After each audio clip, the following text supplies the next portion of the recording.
Subscribe कीजिए SP education channel को और बेल आइकन पे क्लिक कीजिए सबसे पहले हमारे वीडियोस को देखने के लिए।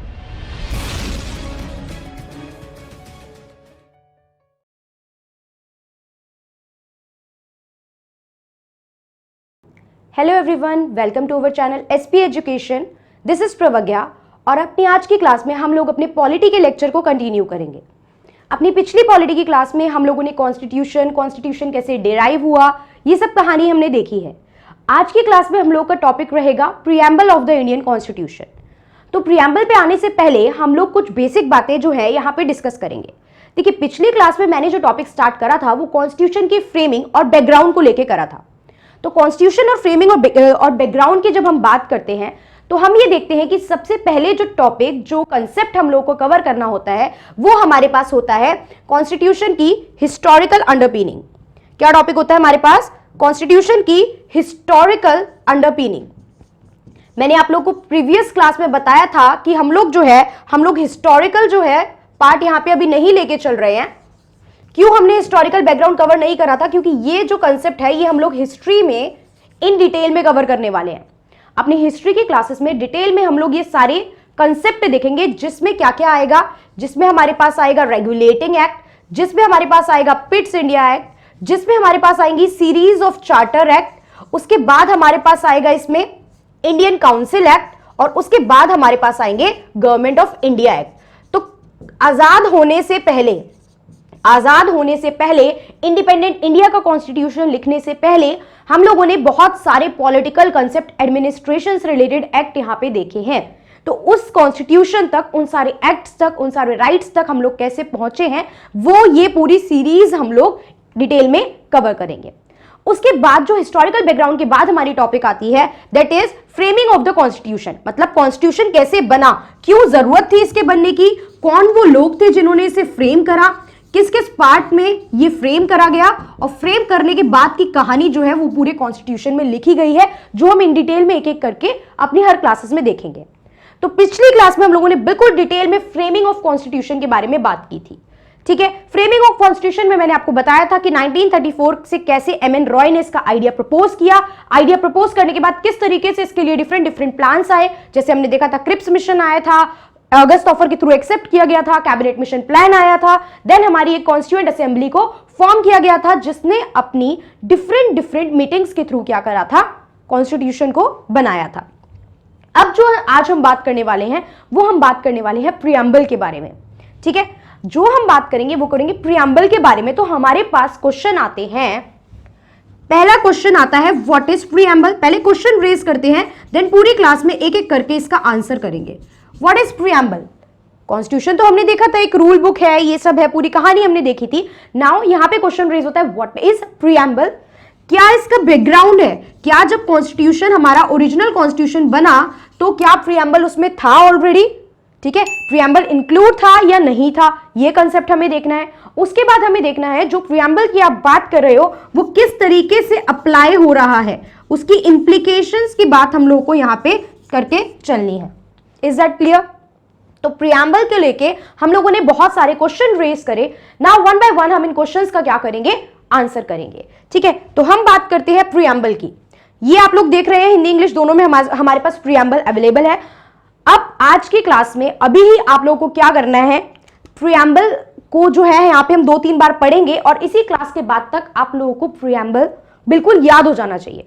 मतलब आफ्टर दिस क्लास आप लोग खुद को, आप एबल हो कि आप खुद को कॉन्स्टिट्यूशन क्या कर सकते हो, सुना सकते हो। तो पहले एक बार कॉन्स्टिट्यूशन रीड करेंगे हिंदी इंग्लिश दोनों में हम लोग, उसके बाद हम लोग इसके सारे कंसेप्ट देखेंगे और उसके बाद हम लोग लास्ट में दोबारा से इस प्रीएम्बल को पढ़ेंगे। ठीक है, तो सबसे पहले अगर मैं बात करूं कि कॉन्स्टिट्यूशन ऑफ इंडिया, ये प्रीएम्बल लिखा है, तो यहां पे क्या लिखा है, we the people of India having solemnly resolved to constitute India into a sovereign, socialist, secular, democratic republic and to secure all its citizens। इन सबके थ्रू क्या करना है हमें, जस्टिस किस टाइप की, social, economic and political, liberty किस type की, thought, expression, believe, faith and worship, equality किस चीज की, status of opportunity and to promote among them all, and then fraternity assuring the dignity of the individual and the unity and integrity of the nation। in our constituent assembly this 26th of November 1949 do hereby adopt, enact and give ourselves to this constitution. Hindi में भी एक बार read कर लेते हैं। अब देखो बहुत से वर्ड हैं जो फेमिलियर से लग रहे हैं। इक्वालिटी हमने सुना है, जस्टिस हमने सुना है, तो यही सारी कहानी जो आपने सुनी है यही सब प्रीएम्बल में लिखा हुआ है। बस इसको डिटेल में वन बाय वन हमको क्या करना है, समझ के चलना है। अब हम बात करते हैं, यहां पे क्या बोला गया है कि हम भारत के लोग भारत को एक संपूर्ण प्रभुत्व संपन्न समाजवादी पंथनिरपेक्ष लोकतांत्रिक गणराज्य बनाने के लिए उसके समस्त नागरिकों को क्या, सामाजिक आर्थिक और राजनीतिक न्याय, वर्ड क्या है, न्याय, स्वतंत्रता किस चीज की, विचार अभिव्यक्ति विश्वास धर्म और उपासना, उसके अलावा किस चीज की, समता प्रतिष्ठा और अवसर प्राप्त करने की, उसके अलावा राष्ट्र की एकता और अखंडता की यहां पे बात की जाती है, सुनिश्चित करने वाली बंधुता बढ़ाने के लिए दृढ़ संकल्प होकर हम इस संविधान सभा के आज तारीख 26 नवंबर 1949 को क्या करते हैं, एतदत द्वारा मतलब एक मत होकर सब लोग इस संविधान को अंगीकृत, अधिनियमित और आत्म समर्पित करते हैं। यहां पे देखो बहुत सारी बातें मैंने आपको, अब एक एक करके कंसेप्ट पे आते हैं। मैंने आपको प्रीवियस क्लास में बताया था 26 नवंबर और जनवरी का कंसेप्ट। हम लोगों ने जो कॉन्स्टिट्यूएंट असेंबली ने कॉन्स्टिट्यूशन अडॉप्ट करा, ठीक है, संविधान जो है प्रॉपर इसको एक्सेप्ट करा था, अडॉप्ट करा था, वो अडॉप्ट हमने कब करा था, हमने अडॉप्ट करा था 26 नवंबर 1949 को। कब करा था, 1949 को। और वो came into force, when did it came into force, ये इन्फोर्समेंट में आया था 26 जनवरी 1950 को। इसकी कहानी हम लोग देख चुके थे कि 26 जनवरी जो है हमारे लिए क्या रखती है, हिस्टोरिकल इंपॉर्टेंस रखती है। क्लियर? तो ये आया था कब, 26 जनवरी 1950 को।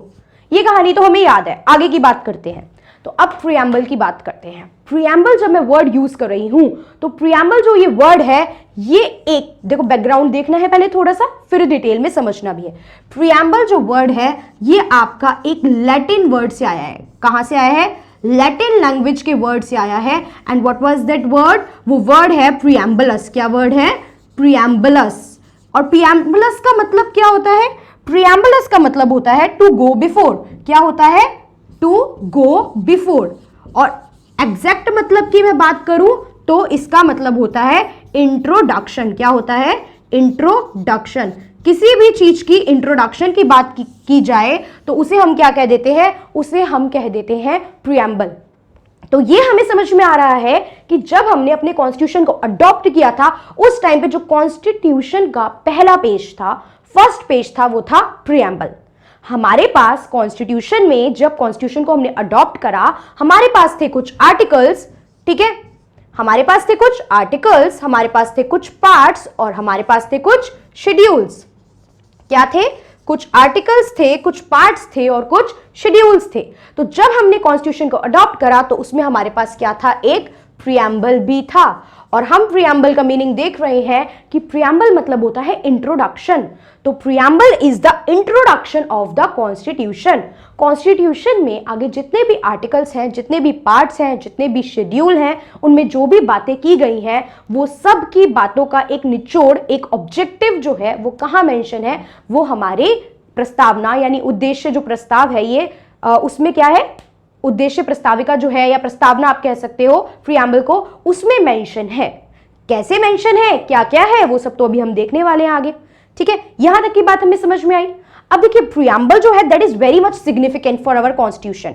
प्रीएम्बल जो है वो हमारी कॉन्स्टिट्यूशन के लिए बहुत ज्यादा क्या है, इंपॉर्टेंट है। तो सबसे पहले हम इस इंपॉर्टेंस के लिए कुछ बातें देखते हैं। यहाँ पे क्या बात हम लोग देख के चलेंगे, हम लोग देखते हैं कि प्रीएम्बल कैसे सिग्निफिकेंट है कि जब हम बात करेंगे तो यहां पे हम लोग देखेंगे प्रीएम्बल को बहुत से लोगों ने अलग अलग चीजों से रिप्रेजेंट करा है। देखो कॉन्स्टिट्यूशन का क्या बोलूंगी मैं इसे, आई कैन से ये कॉन्स्टिट्यूशन की पूरी फिलॉसफी बताता है, राइट।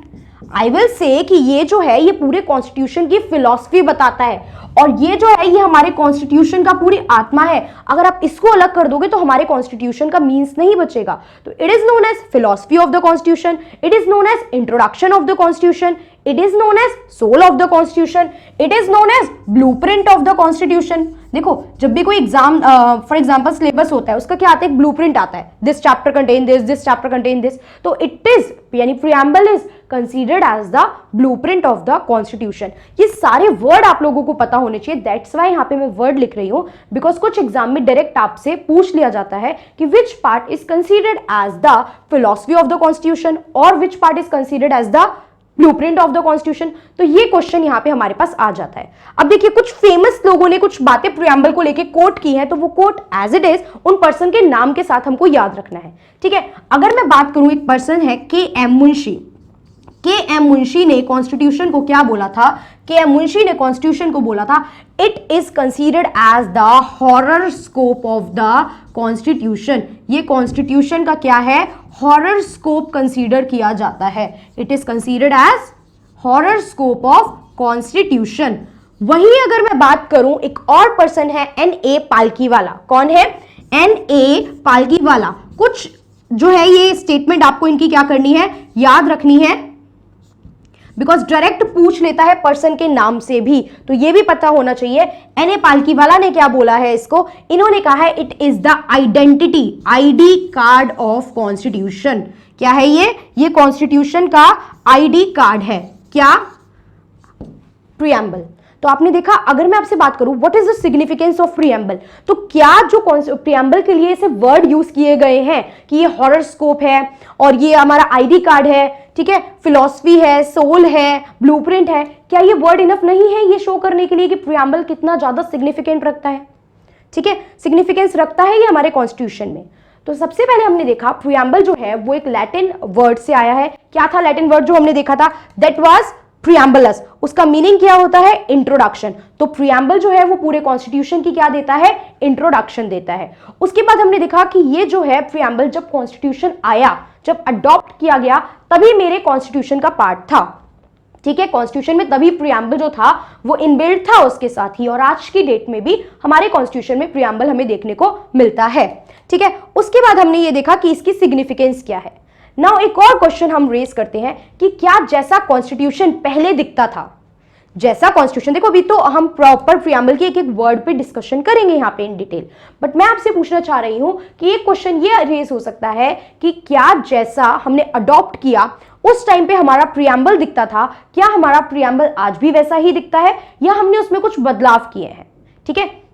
क्वेश्चन को ध्यान से सुनेंगे और समझेंगे कि जब हमारा कॉन्स्टिट्यूशन अडॉप्ट किया गया तो जैसा ये जो प्रीएम्बल है ये आज दिखता है, क्या ये वैसा ही उस समय पे दिखता था या इसमें कुछ बदलाव किए गए हैं। अब ये जो टॉपिक है ना ये बहुत कंट्रोवर्शियल रहा है, बहुत सारी चीजें हुई है, बहुत सारी डिबेट हुई है, बहुत सारी डिस्कशन हुई है, ठीक है, बहुत सारी डिबेट हुई है, बहुत सारी डिस्कशन हुई है। सबसे पहले तो जब कॉन्स्टिट्यूशन बन ही रहा था, देखो बाद की कहानियों पे तो आएंगे कि बनने के बाद क्या क्या डिबेट डिस्कशन हुए हैं, बट जिस टाइम पे कॉन्स्टिट्यूशन बन रहा था उस टाइम पे भी इस चीज को लेके बहुत सारी डिस्कशन हुई है। तो सबसे पहले हम देखते हैं, मैं आपके पूरे इस पर्टिकुलर पार्ट को, इस पर्टिकुलर प्रीएम्बल को 3 पार्ट में डिवाइड करती हूं कि इसमें 3 बातें हमसे डिस्कस की गई हैं। वो क्या क्या 3 बातें हैं। सबसे पहले तो ये बात बताई गई है कि ये कॉन्स्टिट्यूशन में जो प्रीएम्बल है ये अपनी अथॉरिटी कहां से डिराइव करता है, ये जो पावर है ये कहां से डिराइव करता है। तो आप लोग जो ये वर्ड देख रहे हैं, we the people of India, जो ये we the people of India है इसको हम कंसीडर करेंगे क्या, अथॉरिटी। अथॉरिटी कहां से डिराइव की जाती है, ठीक है, we the people of India को हम कंसीडर करेंगे कि प्रीएम्बल अपनी अथॉरिटी कहां से डिराइव करता है। उसके बाद हम बात करेंगे these word, sovereign, socialist, secular, democratic and Republic. ये जो वर्ड हैं ये प्रीएम्बल के और कॉन्स्टिट्यूशन के, पूरे कॉन्स्टिट्यूशन के नेचर को शो करते हैं। क्या शो करते हैं, नेचर शो करते हैं। उसके बाद अगर हम बात करेंगे तो आपके ये जो वर्ड है जस्टिस, लिबर्टी, इक्वालिटी, फ्रेटर्निटी की मैं बात करूं तो ये जो वर्ड है ये हो जाते हैं ऑब्जेक्टिव, पूरे कॉन्स्टिट्यूशन के ऑब्जेक्टिव, जो कि कहां मेंशन है, जो कि प्रीएम्बल में मेंशन है। क्लियर हुई बात। तो यहां पे क्या क्या बातें की गई हैं, यहां पे बातें की गई हैं 3 पार्ट में डिवाइड करा। कौन कौन से 3 पार्ट, नंबर 1 इज अथॉरिटी, कि प्रीएम्बल ने अपनी अथॉरिटी कहां से डिराइव की है। नंबर 2 इज नेचर, इसके क्या क्या नेचर है। नेचर में हमने देखा sovereign, socialist, secular, democratic and Republic. Third number पे हमने देखा ऑब्जेक्टिव। ऑब्जेक्टिव क्या क्या है, justice, liberty, equality and fraternity. इतने मल्टीपल टाइम हम आज की क्लास में इस चीज़ों को रिपीट कर लेंगे कि आपको अलग से इसको कॉपी पेन लेके क्रैम करने की जरूरत नहीं है। वीडियो सुनिए, सुनते सुनते पूरा प्रियम्बल एट लास्ट आप लोग मेरे साथ रिपीट करेंगे, ठीक है। अब बात आती है कि डिबेट की, कि क्या ऐसा था जैसा आज की डेट में दिखता है। तो ये जो लाइन है, सबसे पहले हम बात करेंगे we the people of India की। जब जो ये कॉन्स्टिट्यूशन लिखा गया, डिस्कशन चल रही थी। सबसे पहले तो बैकग्राउंड डिराइव करने के लिए मैं आपको बताऊं तो हम देखते हैं कि जब कॉन्स्टिट्यूशन की बात आई तो प्रियम्बल कहां से आ गया, ये प्रियम्बल की बात कहां से आई। तो हमने देखा था कि जब कॉन्स्टिट्यूएंट असेंबली की मीटिंग हुई थी तब नेहरू जी ने, ये प्रीवियस क्लास में मैंने आपको इन्फॉर्म करा था ना, जब कॉन्स्टिट्यूएंट असेंबली की मीटिंग हुई तो नेहरू जी ने क्या करा था, नेहरू जी ने एक ऑब्जेक्टिव रेजोल्यूशन इंट्रोड्यूस किया था। क्या रेजोल्यूशन था? ऑब्जेक्टिव रेजोल्यूशन, जो क्या कर रहा था, ये बता रहा था कि हमारे कॉन्स्टिट्यूशन के क्या क्या ऑब्जेक्टिव रहेंगे, राइट। क्या करा था, नेहरू जी ने एक ऑब्जेक्टिव रेजोल्यूशन जो है वो इंट्रोड्यूस करा था, जिसे कि लेटर ऑन मॉडिफाई करके हम लोगों ने क्या बना दिया, प्रियम्बल बना दिया, जिसे लेटर ऑन हमने मॉडिफाई करा और आज की डेट में यानी जब कॉन्स्टिट्यूशन बनाया जा रहा था तब उसको बना के क्या नाम दिया गया था, प्रियम्बल नाम दिया गया था, ठीक है। अब हम बात करते हैं वी द पीपल। अच्छा, ये क्वेश्चन भी पूछ लेता है, ये कोई छोटी बात नहीं है कि आप सुन के इस चीज को इग्नोर कर दो। ऑब्जेक्टिव रेजोल्यूशन वाली आपसे सीधा सीधा पूछा जाएगा कि objective resolution proposed by the Nehru ji is related to which part of the constitution. ये जो ऑब्जेक्टिव रेजोल्यूशन नेहरू जी ने प्रपोज किया था ये कॉन्स्टिट्यूशन के किस पार्ट से रिलेटेड होता है। प्रियम्बल दे देगा, फंडामेंटल राइट दे देगा, ड्यूटीज या सिटीजनशिप दे देगा ऑप्शन में, और उसके अलावा आपको 4 ऑप्शन इस तरीके से सेट करके देगा। तो आपको पता डायरेक्टली लगना चाहिए कि ऑब्जेक्टिव रेजोल्यूशन किससे रिलेटेड है, प्रियम्बल से। प्रियम्बल जो है वो ऑब्जेक्टिव रेजोल्यूशन का ही मॉडिफाइड वर्जन है। अब हम बात करते हैं वी द पीपल पे। तो जब ये प्रियम्बल बन के आ रहा था तो सबसे ज्यादा डिस्कशन इस वर्ड पे भी हो रही थी, we the people of India पे, ठीक है। क्या डिस्कशन हो रही थी we the people of India पे? बहुत से लोग कह रहे थे, देखो डिटेल कहानी जाननी जरूरी नहीं है बट समझ में आ जाए इसलिए बता रही हूं, ये चीज ऐसे पेपर में तो नहीं पूछेगा बट बहुत से लोग कह रहे थे सॉरी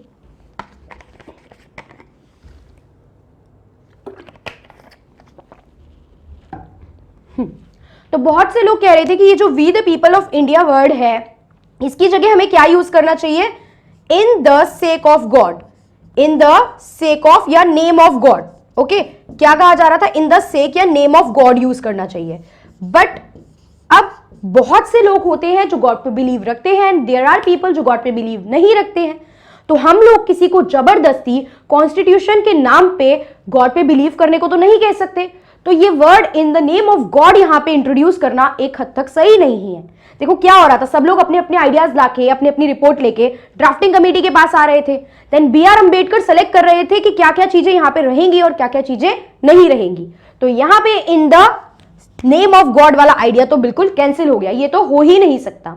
उसके अलावा कुछ लोगों ने ये बात भी रखी कि how you can say we the people of India, जबकि हम तो सिर्फ 280 और 290 के अप्रॉक्सी पीपल हैं, हम तो सिर्फ 280 और 290 के अप्रॉक्स पीपल हैं जो कि क्या है, ये कॉन्स्टिट्यूएंट असेंबली में बैठे हैं और यहाँ पे कॉन्स्टिट्यूशन बना रहे हैं। तो हम सिर्फ 280 और 290 पीपल कैसे रिप्रेजेंट कर सकते हैं पूरे होल इंडिया को? इसके लिए भी बी आर अम्बेडकर के पास आंसर था, ठीक है। सबके माइंड में जो जो चीजें आ रही है सब कंसीडर तो करनी पड़ेंगी एंड सबको क्या करना पड़ेगा, सबके पॉइंट को जस्टिफाई भी करना पड़ेगा। तो बी आर अम्बेडकर ने कहा कि आप देखिए जो बाकी कंट्री के कॉन्स्टिट्यूशन बने हैं वो कितने लोगों ने बैठ के बनाए हैं, वी तो स्टिल आर 280 एंड 290 पीपल जो लोगों को एक लंबे समय से रिप्रेजेंट कर रहे हैं ब्रिटिशर के सामने भी।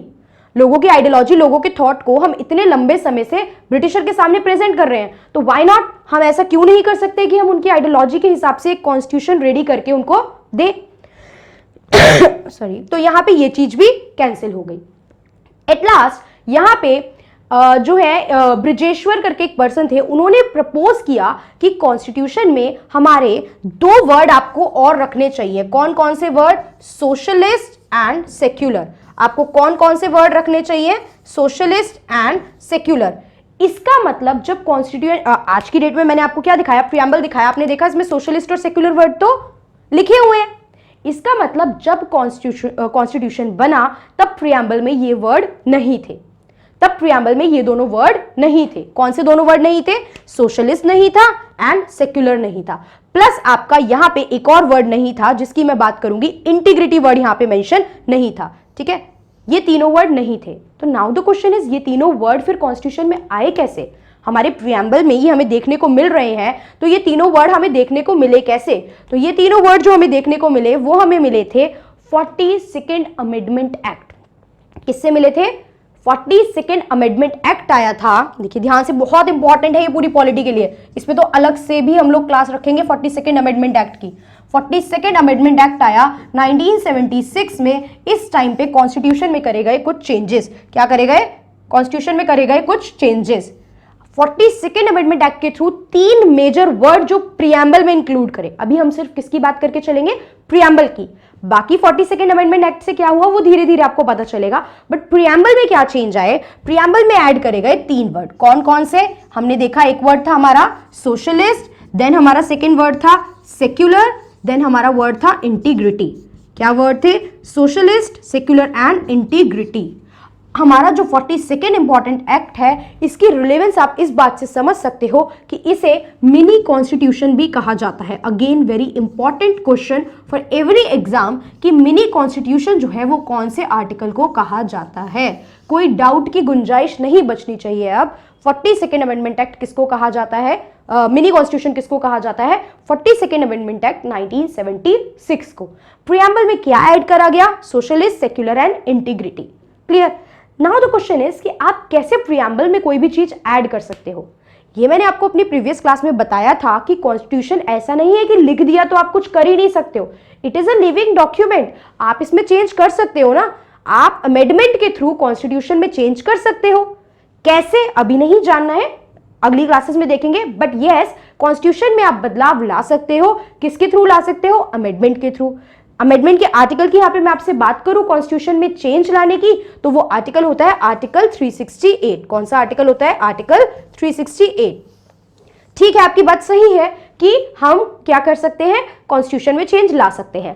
बट क्या जैसे हम कॉन्स्टिट्यूशन में चेंज लाते हैं, बिल्कुल सेम मैनर में हम लोग प्रियम्बल में भी चेंज ला सकते हैं क्या?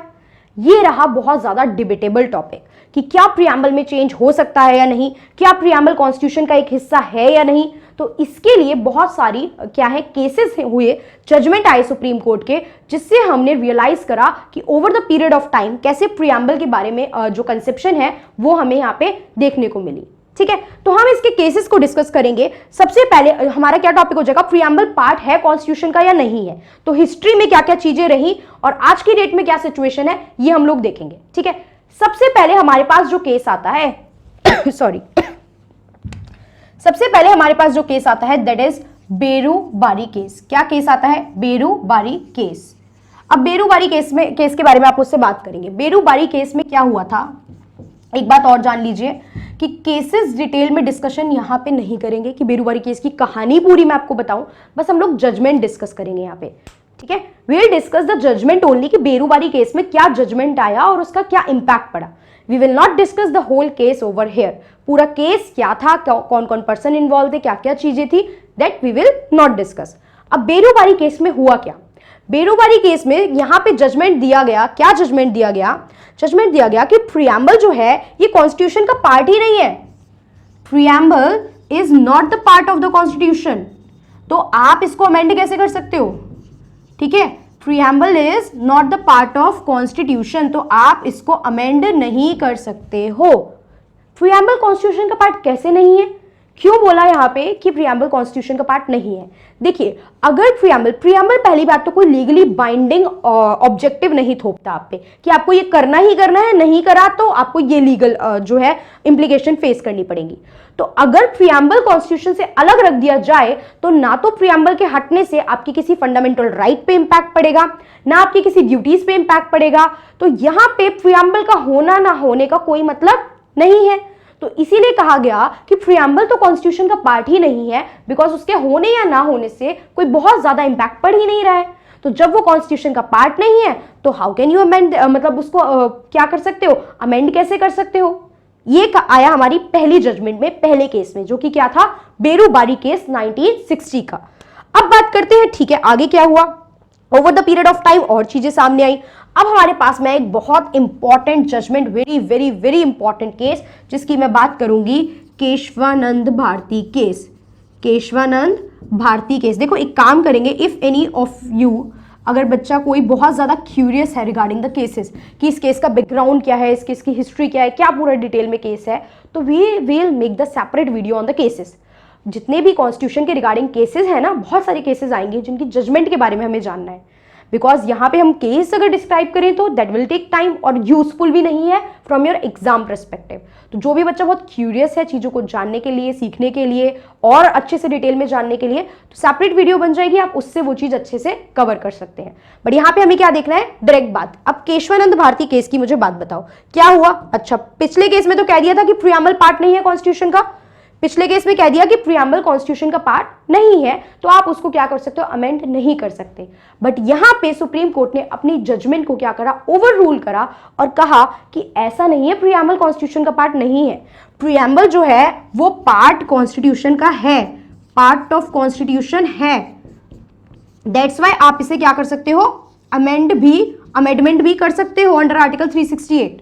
क्या बोला गया कि जिस तरीके से आपने पूरे कॉन्स्टिट्यूशन को अडॉप्ट करा, जब आपने 26 नवंबर को 1949 में पूरे कॉन्स्टिट्यूशन को अडॉप्ट करा, तब सिमिलर मैनर में आपने क्या करा, आपने किसको अडॉप्ट करा, आपने प्रीएम्बल को भी अडॉप्ट करा। तो हाउ विल यू से कि ये पार्ट नहीं है, बल्कि प्रीएम्बल तो पूरा रिफ्लेक्शन है, पूरा मिरर इमेज है जो शॉर्ट में आपको दिखा रहा है किसको, कॉन्स्टिट्यूशन को। तो वी कैन नॉट से कि ये कॉन्स्टिट्यूशन का पार्ट नहीं है। Yes, it is the part of Constitution because it is adopted in the same manner as the remaining part of the Constitution। ठीक है, हम देखते हैं ना जब कॉन्स्टिट्यूशन आया तो उसमें preamble plus part plus article plus हम लोग लिखते हैं शेड्यूल्स, तो प्रीएम्बल उसका क्या कंसीडर करेंगे हम, पार्ट है सॉरी। तो प्रीएम्बल पार्ट है तो यस इसे अमेंड भी करेंगे। जब पार्ट है तो जैसे बाकी पार्ट आप अमेंड करते हो आर्टिकल 368 में, वैसे ही हम क्या करेंगे, हम इसको भी क्या करेंगे, अमेंड कर सकते हैं। We have the power to amend the preamble of the constitution. But क्या आया हमारे पास, एक यहां पे आ गया हमारे पास एक बट। क्या है वो बट, आप प्रीएम्बल को अमेंड कर सकते हो, we do not have any problem, but आप प्रीएम्बल के बेसिक स्ट्रक्चर को अमेंड नहीं कर सकते। जो भी बेसिक स्ट्रक्चर है, जो इसका मूलभूत ढांचा है, आप उस बेसिक स्ट्रक्चर को अमेंड नहीं कर सकते, आपको उस चीज की पावर नहीं है। अब what is this basic structure, ठीक है हम प्रीएम्बल को अमेंड कर सकते हैं, हम प्रीएम्बल में कुछ कुछ चीजें ऐड वगैरह करेंगे, लेकिन बेसिक स्ट्रक्चर क्या है जिसे हम अमेंड नहीं कर सकते। तो देखो बेसिक स्ट्रक्चर तो खुद कहीं डिफाइन नहीं है। बेसिक स्ट्रक्चर अगेन एक कंट्रोवर्शियल टाइप का यहाँ पे हमारे पास टर्म है। बेसिक स्ट्रक्चर जैसे जैसे केस सामने आता है, जैसे जैसे मैटर सामने आता है, सुप्रीम कोर्ट के पास ये पावर है कि वो बेसिक स्ट्रक्चर को क्या करेंगे, डिफाइन करेंगे। ये बेसिक स्ट्रक्चर क्या रहेगा, क्या चीज बेसिक स्ट्रक्चर में काउंट होगी, वो कौन जो है डिफाइन करेगा, वो डिफाइन करेंगे सुप्रीम कोर्ट। ये पावर किसके पास है, सुप्रीम कोर्ट के पास है। तो बेसिक स्ट्रक्चर में मैं आपको 8-10 चीजें याद नहीं करा सकती कि this is basic structure. Basic simple सी बात समझो ना।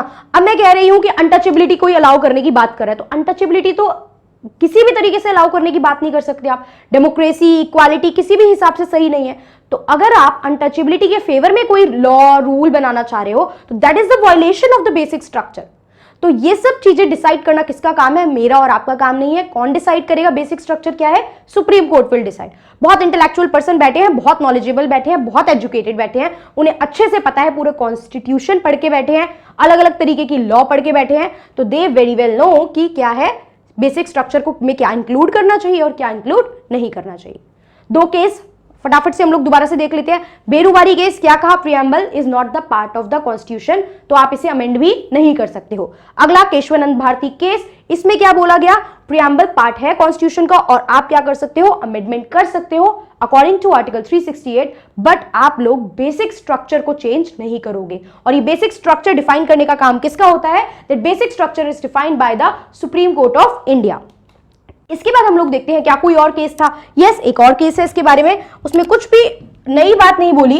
तीसरा केस आया LIC ऑफ इंडिया का एक केस था, ठीक है। इस केस में क्या बोला गया, इस केस में भी यही बात रिपीट की गई जो प्रीवियस में बोली गई थी। व्हाट वाज दैट कि यस, जो आपका ये कंसेप्ट है प्रीएम्बल जो है ये इंटीग्रल पार्ट है कॉन्स्टिट्यूशन का। प्रीएम्बल इज द, एक वर्ड यहां पे ऐड हो गया, इंटीग्रल, तो जब भी अगर इंटीग्रल से लेके क्वेश्चन आएगा तो वो कौन से केस का है? देखो पार्ट ऑफ कॉन्स्टिट्यूशन तो केशवानंद में ही बोल दिया गया था, लेकिन अगर इंटीग्रल वर्ड यूज करेगा तो हम कौन से केस पे मार्क करेंगे? We will mark LIC of India case. छोटे छोटे डिफरेंस है। इंटीग्रल वर्ड अगर यूज करेगा तो हमें क्या केस मेंशन करना है? LIC of India. Part of constitution तो सुप्रीम कोर्ट ने इसे कब बोल दिया था? केशवानंद भारती में ही बोल दिया था। बेसिक स्ट्रक्चर की बात कहां पे हुई है? केशवानंद भारती केस में हुई है। क्या बेसिक स्ट्रक्चर को कॉन्स्टिट्यूशन में मीनिंग लिखा है कहीं पे भी? कहीं नहीं लिखा है। कौन डिसाइड करता है? Supreme court will decide. Clear होगी बात? अब आ जाते हैं अपने टॉपिक पे। हमने देखी ये सारी कहानी। अब ये प्रियम्बल क्या है देख लिया, कब आया देख लिया, प्रियम्बल में चेंजेस हो सकते हैं नहीं हो सकते ये भी देख लिया। अभी तक क्या कंक्लूजन है? यस, प्रियम्बल में चेंज हो सकते हैं, it is a part of the constitution, but basic structure को नहीं छेड़ोगे। ठीक है, ये भी देख लिया। कहां से लिया? आपको हम सोर्सेज ऑफ कॉन्स्टिट्यूशन पढ़ेंगे कि इंडिया ने क्या क्या चीजें कहां के कॉन्स्टिट्यूशन से ली हैं। देखो बहुत से लोग कहते थे कि हमने कॉपी पेस्ट करा है, बट कॉपी पेस्ट करना, वी कैन नॉट से कि हमने चीजें कॉपी पेस्ट किया। अगर किसी जगह से कुछ अच्छा हम लोग गेन कर रहे हैं तो हम उसे कॉपी पेस्ट नहीं कहते हैं। You know, India is a diversified nation. हमने अलग अलग जगह से सब कुछ एज इट इज लेके कॉपी पेस्ट तो वैसे भी नहीं कर सकते थे। ठीक है, हमने अपनी कंट्री के अकॉर्डिंग चीजें मॉडिफाई करी हैं, उनकी गलतियों से कुछ कुछ सीखने की कोशिश की है। तो यहाँ पे जो हमारा प्रियम्बल की मैं बात करूं तो ये कहां से इंस्पायर है, कहां से लिया गया है? ये लिया गया है USA के कॉन्स्टिट्यूशन से। कहां से लिया गया है? अगेन क्वेश्चन है एग्जाम का, कहां से लिया गया है? USA के कॉन्स्टिट्यूशन से। अब देखो USA का जो कॉन्स्टिट्यूशन है वो भी स्टार्ट होता है वी द पीपल। हम इंडिया के पीपल है, वो USA के पीपल है, तो वो भी स्टार्ट होता है कहां से? वी द पीपल से। अब छोटा सा एक यहाँ पे कंफ्यूजन होता है, क्या डायरेक्टली USA के कॉन्स्टिट्यूशन से लिया है हमने? ये देखो USA के कॉन्स्टिट्यूशन से इसको ऐड करा गया वी द पीपल को UN चार्टर में। कहां ऐड किया गया? यूनाइटेड नेशन के चार्टर में। और यूनाइटेड नेशन के चार्टर से हमने direct we the people of India word लिया है। छोटा सा ये है, ये पॉइंट हम लोग मिस कर देते हैं। जनरली हम USA पढ़ लेते हैं, बट यस USA से इंस्पायर है। USA से कहां लिया गया? ये UN के चार्टर में, एंड देन हमने इसको अपने कॉन्स्टिट्यूशन में इंक्लूड कर लिया। Is that clear? यहां तक की कहानी हमें समझ में आ गई। उसके बाद ये क्या था? यहां से हमने अपनी अथॉरिटी डिराइव करी है। अथॉरिटी डिराइव करने के बाद हमने देखा कि नेचर में हमने कुछ वर्ड देखे थे। क्या क्या वर्ड थे? Sovereign, socialist, secular, democratic and Republic. Now one by one उन वर्ड्स के बारे में हम लोग डिस्कशन करेंगे जो कि क्या कहलाते हैं? प्रियम्बल का या पूरे कॉन्स्टिट्यूशन का नेचर कहलाते हैं। तो सबसे पहला वर्ड जिसके बारे में हम लोग बात करेंगे वो है सोवरन। देखो सोवरन वर्ड का मीनिंग क्या होता है? What is sovereignty?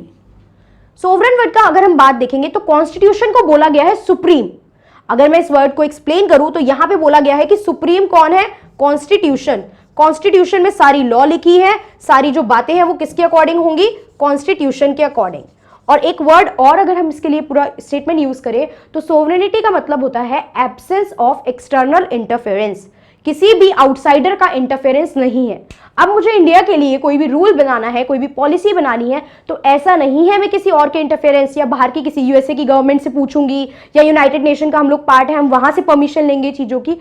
ऐसा नहीं होता है। हम लोग क्या है? हम लोग सोवरन है, तो जितनी भी चीजें जो भी हम लोग लॉ बना रहे हैं वो हम लोग किसके बेसिस पे बना सकते हैं? अपने खुद के ओन बेसिस पे बना सकते हैं। तो यहाँ पे एक तो पॉइंट हुआ कि कॉन्स्टिट्यूशन को सुप्रीम रखेंगे हम लोग, इसको कंसीडर करके बनाएंगे, इसका वायलेशन नहीं होना चाहिए, बस ये ध्यान रखेंगे। उसके अलावा हम एक चीज और देखेंगे, वो होता है absence of external interference. External interference, external कोई भी इंटरफेरेंस नहीं होगा। ये क्या हो जाता है? ये हो जाता है सोवरेनिटी। क्लियर? यहां पे पहला वर्ड था हमारा नेचर में सोवरेनिटी, तो इसका मतलब हमें समझ में आया। उसके बाद जो हमारा नेक्स्ट मतलब आता है, जो नेक्स्ट मीनिंग आता है, जिसको हम लोगों ने 42nd अमेंडमेंट एक्ट से ऐड करा। क्या ये पहले कॉन्स्टिट्यूशन का पार्ट था? नहीं था। क्या क्या बताया आपको? सोशलिस्ट, सेक्युलर वर्ड जो है, ठीक है, सोशलिस्ट, सेक्युलर एंड इंटीग्रिटी, ये तीन वर्ड कब हुए हैं ऐड? ये हुए हैं ऐड 42nd अमेंडमेंट एक्ट के थ्रू। ठीक है, अब हमारा सेकेंड वर्ड आता है, दैट इज सोशलिस्ट। सोशलिस्ट के बारे में बात करें तो सोशलिस्ट के बारे में एक वर्ड हमें डायरेक्टली समझ में आता है कि it is related to the welfare. ठीक है, शॉर्ट में अगर देखना है तो डायरेक्ट हमें समझ में आ रहा है वेलफेयर ऑफ द पीपल के बेसिस पे आप रख के फॉलो करो। बट इंडिया ने कौन सा सोशलिस्ट कंसेप्ट अपनाया? इंडिया ने कौन सा सोशलिस्ट कंसेप्ट अपनाया? When we are talking about socialist ना, तो हमारे पास एक बहुत फेमस पर्सन जो है, इनका नाम आता है कार्ल मार्क्स। पूरे कार्ल मार्क्स की कहानी नहीं जाननी है, बट कार्ल मार्क्स का एक कंसेप्ट आता है। तो क्या हमने कार्ल मार्क्स वाले सोशलिज्म के कंसेप्ट को अपनाया है? यहाँ पे देखिए, कार्ल मार्क्स के सोशलिज्म के कंसेप्ट में क्या बोला जाता था? इनके अकॉर्डिंग होना चाहिए था इक्वल डिस्ट्रीब्यूशन। क्या होना चाहिए था? इक्वल डिस्ट्रीब्यूशन होना चाहिए रिसोर्सेस का, तब सोशलिज्म की कहानी आती है। इक्वल डिस्ट्रीब्यूशन, लेकिन क्या इंडिया जैसी, अब अंबेडकर जी बैठे थे कॉन्स्टिट्यूशन बनाने के टाइम पे, तो उन्होंने सारी चीजें डिस्कस की हैं। अब जब सोशलिस्ट वर्ड बिल्कुल इनिशियल टाइम पे ऐड नहीं हुआ, लेटर ऑन ऐड हुआ है, तो क्या रीजन दिया था उन्होंने सोशलिज्म को यहां पे फॉलो नहीं करने का? कि इक्वल डिस्ट्रीब्यूशन की बात करता है सोशलिज्म। उस समय पे सोशलिज्म टोटली इक्वल डिस्ट्रीब्यूशन से रिलेट करता था, एंड इंडिया जैसी कंट्री में ये चीज बिल्कुल भी ना प्रेजेंट थी और ना दूर दूर तक अभी पॉसिबल दिख रही थी। तो that's why B R Ambedkar ने जिस समय कॉन्स्टिट्यूशन बनाया गया, और आपको मैंने बताया था ब्रिजेश्वर नाम के पर्सन ने कहा था कि सोशलिस्ट और सेक्युलर वर्ड डाल दो, तब अम्बेडकर जी ने बोला था कि ये वर्ड हम लोग अभी यहाँ पे इंक्लूड हमारे कॉन्स्टिट्यूशन में इस रीजन से नहीं कर सकते। यहां पे समझ में आई बात? उसके अलावा जो हम फॉलो करते हैं, मतलब फिर 1975 में कैसे आ गया? 1975 में सोशलिज्म वर्ड देखने को मिलता है ना। देखो, पहली बात तो एक अगर बात बता, जो पेपर में प्रेजेंट करने की बात नहीं है, बट स्टिल ये जो वर्ड ऐड हुए हैं ना, ये जो कंसेप्ट ऐड हुआ है, दैट वाज एक पॉलिटिकल चीजें थी। मोरओवर वो सोसाइटी के वेलफेयर और इन सब चीजों से ज्यादा एक पॉलिटिकल कंसेप्ट उस टाइम पे इन चीजों में छुपा हुआ था, बट स्टिल लिखी हुई है, तो किस आइडियोलॉजी पे आई थी ये हमें पता होना चाहिए। तो जो सोशलिज्म का कंसेप्ट है ना, वो गांधीयन फिलॉसफी फॉलो करता है। क्या फिलॉसफी फॉलो करता है? गांधीयन फिलॉसफी फॉलो करता है कि लोगों का वेलफेयर होना चाहिए। आप जो है लोएस्ट से लोएस्ट पर्सन तक, मतलब रो में जो सबसे लास्ट खड़ा है उस तक चीजें पहुंचाने का कंसेप्ट, ये काम आप करके चलो, और जिसको गवर्नमेंट वेरियस मेजर्स वगैरह से करती भी रहती है। That is not the part here, but ये कंसेप्ट हमारा किसका है? सोशलिज्म का। समझ में आया? सोवरेन का मतलब हमें समझ में आया, सोशलिज्म का मतलब यानी सोशलिस्ट का मतलब हमें समझ में आया। नेक्स्ट हम लोगों का जो वर्ड है वो है सेक्युलर। क्या वर्ड है? सेक्युलर। देखो, सेक्युलर वर्ड की जब हम बात करते हैं तो सेक्युलर वर्ड आते ही दिमाग में क्या आ जाता है? रिलीजन का कंसेप्ट। सेक्युलर वर्ड आते ही दिमाग में क्या आ जाता है? रिलीजन का कंसेप्ट। अब रिलीजन के कंसेप्ट में अगर मैं आपसे बात करूं तो यहां पे है एक वेस्टर्न कंसेप्ट है। क्या है? वेस्टर्न कंसेप्ट है। अब वेस्टर्न कंसेप्ट में क्या होता है? वेस्टर्न कंसेप्ट क्या कहता है कि स्टेट और रिलीजन आपस में कोई रिलेशन नहीं रखते। ये स्टेट है, ये रिलीजन है, इन दोनों का आपस में कोई रिलेशन नहीं है, कंप्लीटली डिफरेंट थिंग है। ठीक है, तो यहां पे मैं बात करूं स्टेट की और यहां पे मैं बात करूं रिलीजन की, तो स्टेटमेंट यूज की जाती है there is a divorce between, देखो कर देते, इधर आर बना दी हमने, ठीक है, there is a divorce between state and religion, मतलब स्टेट और रिलीजन के बीच में आपस में कोई भी रिलेशन नहीं है। ये वेस्टर्न फिलॉसफी थी, बट क्या इंडिया में ये सेम सेक्युलरिज्म फॉलो होता? पहली बात तो उस टाइम पे आया ही नहीं है। ठीक है, उस टाइम पे ये आया ही नहीं। दो टर्म मैं आपसे यूज करती हूं यहां पे सेक्युलरिज्म को लेके। एक वर्ड होता है पंथ निरपेक्ष। क्या होता है? पंथ निरपेक्ष।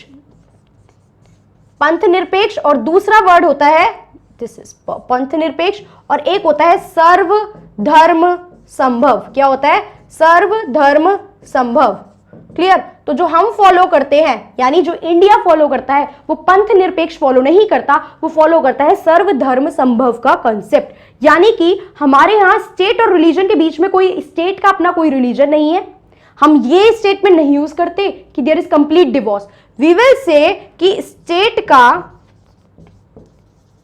State has no religion. State का, इंडिया का अपना खुद का कोई रिलीजन नहीं है। वी विल नॉट से कि इंडिया एक ऐसी कंट्री है इस रिलीजन को फॉलो करने वाली है, उस रिलीजन को फॉलो करने वाली। Plus in India each and every individual is free to profess to propagate their particular religion।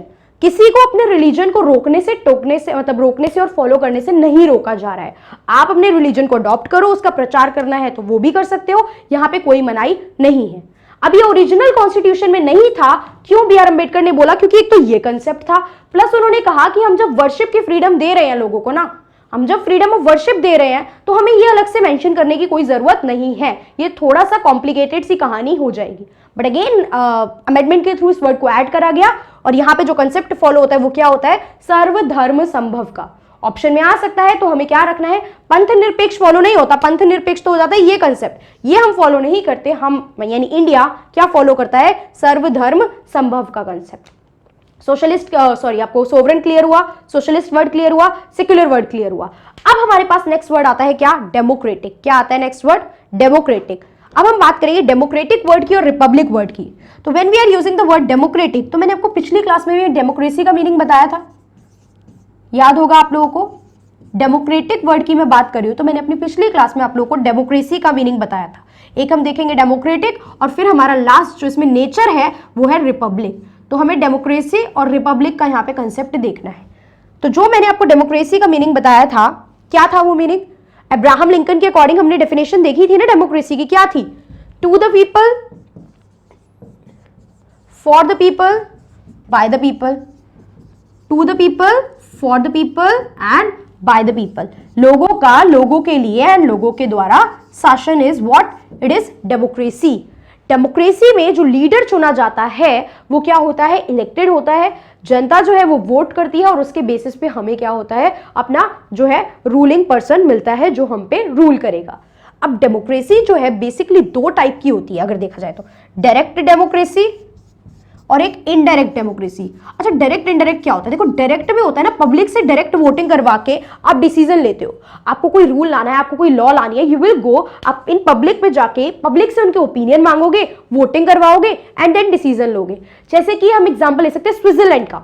Switzerland में यूनिवर्सल बेसिक इनकम की बात होनी थी। वहां पे ये कहा जाना था कि हम कितने, मतलब आप लोगों को एक इनकम फिक्स कर देंगे कि ये इनकम हम आप लोगों को प्रोवाइड कराएंगे ही कराएंगे।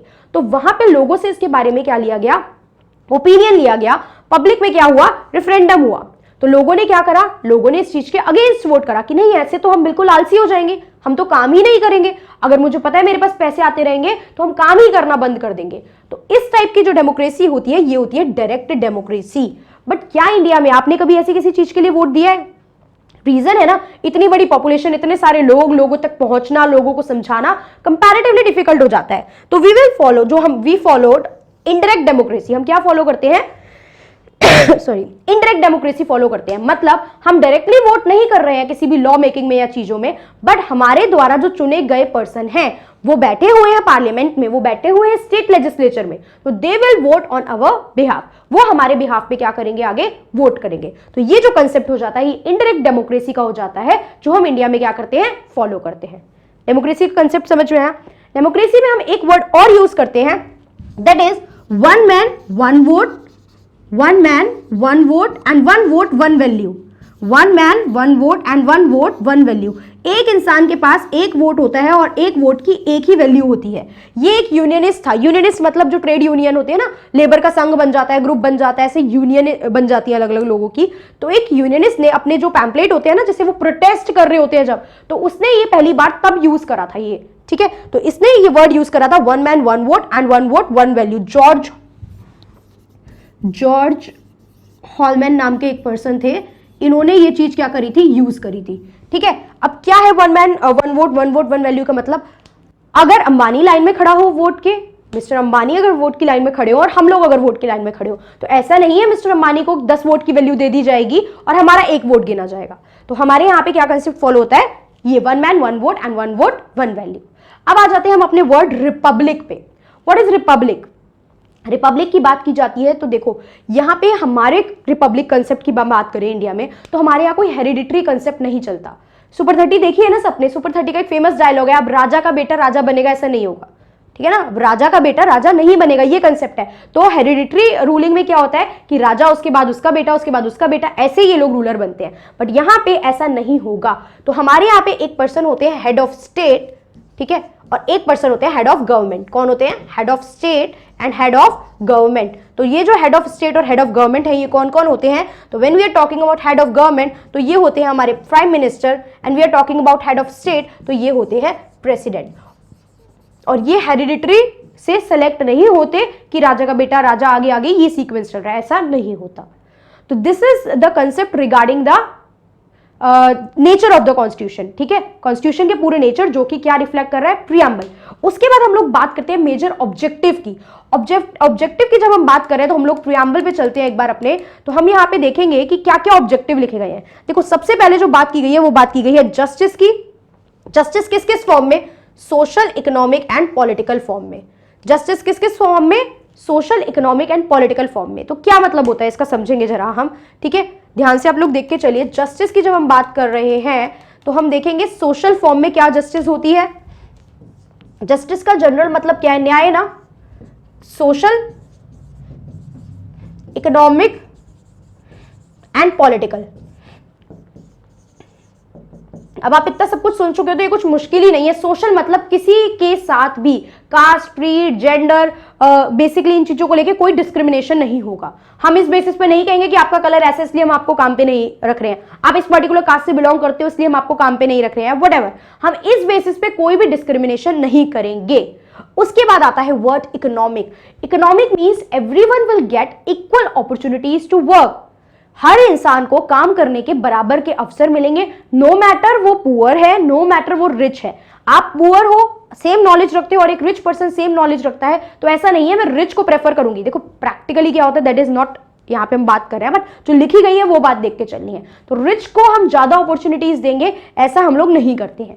उसके अलावा बात आती है पॉलिटिकल की। तो एवरीवन जो बेसिक कंडीशन फुलफिल करता है, 18 years of age, citizen of India, वो वोट कर सकते हैं। हर इंसान के वोट की एक वैल्यू होगी और कोई भी पर्सन जो इलेक्शन कंटेस्ट करना चाहता है तो वो इलेक्शन में कंटेस्ट भी कर सकता है if that person is eligible. Clear हुआ? This is about justice. उसके बाद हमारा नेक्स्ट क्या टर्म था, एक एक वर्ड प्रॉपर डिटेल में देखो। जस्टिस था 3 पार्ट में लेके। उसके बाद है लिबर्टी। लिबर्टी किसकी? Thought expression, belief, faith and worship. Thought expression, belief, faith and worship. तो क्या होता है thought expression, belief, faith and worship? Liberty की जो बात करते हैं हम लोग, तो when we are talking about liberty ना, लिबर्टी मतलब होता है फ्रीडम देना। लिबर्टी मतलब होता है फ्रीडम देना, कि मैं आपको कितने हद तक फ्रीडम दे रही हूं। ठीक है, लिबर्टी और इक्वालिटी और फ्रेटर्निटी 3 वर्ड हमारे रह गए। तो आप लोग मुझे बताइए, ये जो लिबर्टी है, इक्वालिटी है, क्वेश्चन ये बनते हैं इस तरीके के। कहानी तो आपको समझाने के लिए माइंड में रखी जा रही है, बट जो क्वेश्चन बन रहे हैं वो मैं साथ साथ आपको बता के चल रही हूँ। लिबर्टी, इक्वालिटी एंड फ्रेटर्निटी, ये वर्ड कहां से लिए गए हैं, मतलब किस कंट्री से हमने ये 3 वर्ड बेसिकली यहाँ पे लिए हैं। तो अगर हम बात करें, ठीक है, अगर आप लोगों को पता है तो वेल एंड गुड, नहीं पता तो ये जो 3 वर्ड है ये हम लोगों ने लिए हैं फ्रेंच से। कहां से लिए हैं? फ्रेंच से। जब फ्रेंच में रिवॉल्यूशन का टाइम चल रहा था तब हमने फ्रेंच से 3 वर्ड डिराइव करे थे, लिबर्टी, इक्वालिटी एंड फ्रेटर्निटी। ये वर्ड हमने यूज करे फ्रेंच में, ये फ्रेंच रिवॉल्यूशन के टाइम पे इंट्रोड्यूस किए गए थे। लिबर्टी मतलब क्या होता है? एक हद तक फ्रीडम देना। फ्रीडम देना, किसी भी चीज के लिए छूट दे देना। अब देखो, अगर आप एक बहुत एक्सट्रीम लेवल की छूट दे दोगे तो हर कोई अपनी मनमर्जी करेगा। ठीक है, मैंने आपको क्या प्रोटेस्ट करने की छूट दे रखी है, चुपचाप शांति से नॉन वायलेंस के तरीके से प्रोटेस्ट कर सकते हो। बट अब आप लोग अपने अपने हथियार लेके, डंडे लेके, प्रॉपर्ली बंदूक लेके निकल रहे हो प्रोटेस्ट करने, तो आई विल नॉट अलाउ। ठीक है, तो liberty with limited restrictions. Liberty मतलब ये नहीं होता कि फुल फ्रीडम हमने यहां पे दे दी है, बट लिबर्टी का कंसेप्ट हमारे पास है विद रीजनेबल रिस्ट्रिक्शंस। उसके बाद हम बात करते हैं इक्वालिटी की। Equality means what? देखो, इक्वालिटी हर टर्म में, इक्वालिटी इकोनॉमिक टर्म में भी बात होती है, जॉब अपॉर्चुनिटीज के अवसर की भी बात होती है। बात कर रही हूं ना मैं कि किसी एक सेक्शन को तो बहुत ज्यादा अपॉर्चुनिटीज मिल रही है और किसी एक सेक्शन को जॉब के लिए अपॉर्चुनिटीज ही नहीं मिल पा रही है। तो इक्वालिटी उस वे में भी हमें मिलनी चाहिए। उसके बाद हम बात करते हैं तो फ्रेटर्निटी की। फ्रेटर्निटी की जब हम बात करते हैं तो ये होता है ब्रदरहुड। फ्रेटर्निटी वर्ड, फ्रेटर्निटी से समझ नहीं आता तो इसका सिंपल मीनिंग माइंड में रखो, ब्रदरहुड। इंडिया में क्या कंसेप्ट है? यूनिटी इन डाइवर्सिटी का कंसेप्ट है ना। तो यूनिटी इन डाइवर्सिटी बना के चलने के लिए आपसी भाईचारा जरूरी है। अगर आपस में ही कास्ट को लेके, रिलीजन को लेके, इन सब चीजों को लेके हम लोग फाइट करते रहेंगे तो क्या रहेगी? प्रॉब्लम रहेगी। तो यहां पे हमारे पास क्या होनी चाहिए? फ्रेटर्निटी यानी ब्रदरहुड के साथ हमें रहना चाहिए। ठीक है, अब ये जो 3 वर्ड है, लिबर्टी, इक्वालिटी एंड फ्रेटर्निटी, तो ये लिबर्टी, इक्वालिटी और फ्रेटर्निटी का जो कंसेप्ट है, ये B.R. अंबेडकर की मैं बात करूं तो उन्होंने डेमोक्रेसी को इसी तरीके से डिफाइन करा है। B.R. अंबेडकर के अकॉर्डिंग अगर मैं डेमोक्रेसी की बात करूं तो उन्होंने क्या कहा है? डेमोक्रेसी एक ऐसी प्लेस है, एक ऐसी जगह, एक एरिया जहां पे लोगों को एक ऐसा कंसेप्ट, हम लिबर्टी दे रहे हैं, इक्वालिटी दे रहे हैं और फ्रेटर्निटी दे रहे हैं। इतनी बातें हमें समझ में आई? हम लोगों को क्या दे रहे हैं? लिबर्टी दे रहे हैं, इक्वालिटी दे रहे हैं और फ्रेटर्निटी दे रहे हैं। सारे पार्ट, 3 चीजें क्या देखी, दोबारा से रिकॉल करो। हमने क्या देखा कि हमने अपनी अथॉरिटी कहां से डिराइव करी है, यानी सिटीजन से मिली है हमें। इंडिया के सिटीजन दे रहे हैं हमें ये अथॉरिटी कॉन्स्टिट्यूशन को अडॉप्ट करने की। We the people of India, यहां से हमने अपनी अथॉरिटी डिराइव करी है, we the people of India word से। उसके बाद अगर मैं बात करूं नेचर क्या है आपके कॉन्स्टिट्यूशन का पूरा, तो ये नेचर जो है ये रिफ्लेक्ट हो रहा है किस फॉर्म में? Sovereign, socialist, secular, democratic and Republic. Sovereign, socialist, secular, democratic and Republic. उसके बाद अगर मैं आपसे बात करूं तो हमारे पास तीसरी चीज क्या थी? हमारे ऑब्जेक्टिव क्या थे? तो ऑब्जेक्टिव में आपने क्या क्या देखा? सबसे पहले हमने देखा ऑब्जेक्टिव में जस्टिस, जस्टिस देनी थी, इक्वालिटी की बात करनी थी, जस्टिस देनी थी, इक्वालिटी की बात करनी थी, liberty, and fraternity, liberty and fraternity, ये हमारे क्या हो जाते हैं, ये हमारे हो जाते हैं ऑब्जेक्टिव। तो अब आप इतना सब जानने के बाद कह सकते हो ना कि प्रियम्बल जो है एक समरी है कॉन्स्टिट्यूशन की, ब्लूप्रिंट है कॉन्स्टिट्यूशन का। कैसे? क्योंकि कॉन्स्टिट्यूशन में फंडामेंटल राइट क्या करते हैं, सिटीजन को प्रोटेक्ट करने का काम करते हैं, ठीक है। तो वो इक्वालिटी बनाए रखने के लिए, जस्टिस बनी रहे, ठीक है, लिबर्टी मिले लोगों को, यही सब काम तो कर रहे हैं, ठीक है। उसके बाद ड्यूटीज जो है, जो आपकी ड्यूटीज है वो एक क्या कर रही है, सोशलिज्म का कंसेप्ट भी डेवलप कर रही है, जिससे वेलफेयर वगैरह भी होगा यहाँ पे, ठीक है। तो बहुत सारी जितनी भी कॉन्स्टिट्यूशन में चीजें हैं वो क्या कर रही हैं, हमारे जो ये ऑब्जेक्टिव है इनको फुलफिलमेंट का काम कर रही हैं। तो इन सब ऑब्जेक्टिव को पूरा करने के लिए हमें क्या चीज, socialist, sovereign, secular, socialist, democratic and Republic के कंसेप्ट को माइंड में रखना चाहिए। यहां तक की कहानी हम समझ में आई। एक बार हम चलते हैं, अब हम देखेंगे कि हमारा जो है कॉन्स्टिट्यूशन क्या कह रहा था। देखा, वी द पीपल देख लिया हमने, अथॉरिटी की कहानी, नेचर हमने देख लिया, और किस तरीके से ये प्रॉपर ऑब्जेक्टिव डिफाइन कर रहा है ये हमने देख लिए, और इसे हमने कब अडॉप्ट करा ये कंसेप्ट हमने देख लिया, ठीक है। तो ये सारी चीजें हमने प्रॉपर यहां पे देख ली हैं। तो इसके साथ हमने प्रियम्बल का टॉपिक कंप्लीट कर लिया है। प्रियम्बल क्या, कैसे आया, प्रियम्बल में क्या क्या चीजें थी, प्रियम्बल ऐसा ही था जैसा आज दिखता है, नहीं था तो क्या चेंजेस थे, क्या प्रियम्बल में चेंजेस आ सकते हैं या नहीं आ सकते, आ सकते हैं तो किस तरीके से आ सकते हैं, किस पार्ट में चेंज नहीं हो सकता, बेसिक स्ट्रक्चर लिखा है कॉन्स्टिट्यूशन में या नहीं लिखा, नहीं लिखा, कौन डिफाइन करता है, सुप्रीम कोर्ट डिफाइन करती है। उसके बाद सारे वर्ड, सारे ऑब्जेक्टिव हम लोगों ने डिटेल में देख लिए, और अब इन ऑब्जेक्टिव को माइंड में रख के ही हम अपने कॉन्स्टिट्यूशन के आगे के सारे पार्ट, शेड्यूल्स और आर्टिकल को कवर करेंगे। Okay, so that's all for today, thank you for watching.